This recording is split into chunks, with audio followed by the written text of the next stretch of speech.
Hello friends, welcome to world awareness. Visakhapatnam class की दूसरी destroyer INS Mormugao को 18 दिसंबर 2022 को इंडियन नेवी में कमीशन कर दिया जाएगा और इस डिस्ट्रॉयर को प्रोजेक्ट 15B ब्रावो के तहत बनाया गया है। और इस प्रोजेक्ट के तहत टोटल 4 डिस्ट्रॉयर को बनाया जा रहा है, जिसमें पहली डिस्ट्रॉयर थी आईएनएस विशाखापत्तनम, जिसको पहले ही इंडियन नेवी में कमीशन कर दिया गया है।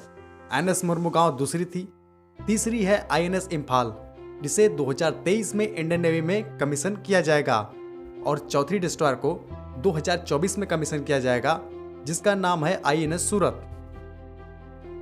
आईएनएस मुर्मुगांव एक स्टील्थ गाइडेड मिसाइल डिस्ट्रॉयर है, जिसे बेहतरीन स्टील टेक्नोलॉजी के साथ बनाया गया है।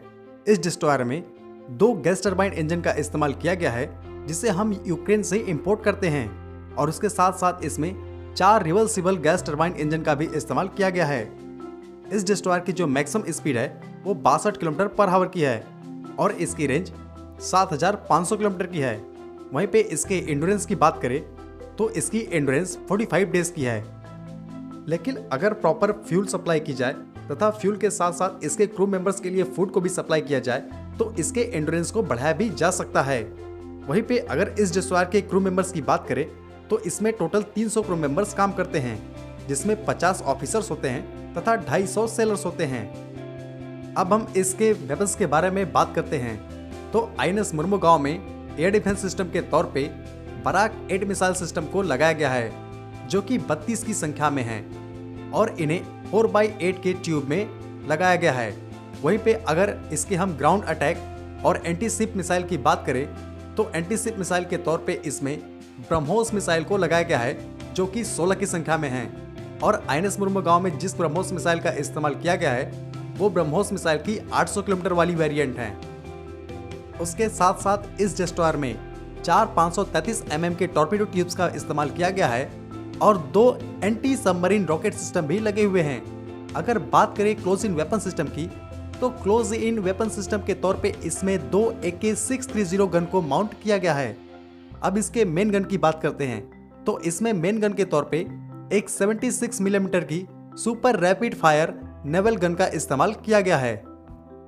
ओवरऑल कुल मिला के देखें तो इस डिस्ट्रॉयर में एक बेहतरीन वेपन पैकेज को दिया गया है और एंटी शिप के तौर पे इसमें ब्रह्मोस मिसाइल के 800 किलोमीटर वाले वेरिएंट का इस्तेमाल किया गया है, जो इसे दुनिया के सबसे बेहतरीन डिस्ट्रॉयर में लाके खड़ा करता है। अब हम इसके इलेक्ट्रॉनिक इक्विपमेंट्स की बात करते हैं तो इसका जो मेन रडार है वो Israeli Elta ELM 2248 AESA radar है, जो किसी भी टारगेट को 400 किलोमीटर तक डिटेक्ट कर सकता है, चाहे वो टारगेट सरफेस पे हो या एरियल टारगेट हो।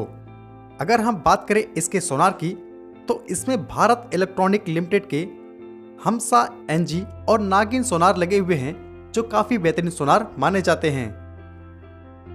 इस डिस्ट्रॉयर के द्वारा एंटी सबमरीन मिशन के लिए 2 हेलीकॉप्टर्स को भी आसानी से कैरी किया जा सकता है, यानी 2 हेलीकॉप्टर्स को रखने के लिए इसमें हैंगर को दिया गया है। इन हेलीकॉप्टर्स में हाल्का ध्रुव या फिर सी किंग हेलीकॉप्टर्स हो सकता है। अगर हम बात करें इसके कैपेबिलिटी की तो ये एक बेहतरीन डिस्ट्रॉयर है जो वर्ल्ड क्लास वेपन्स के साथ आता है।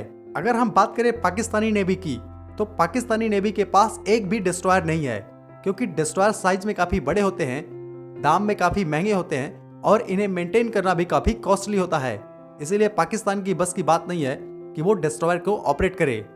अगर हम चाइनीज नेवी की बात करें तो चाइनीज नेवी के द्वारा डिस्ट्रॉयर का इस्तेमाल किया जाता है।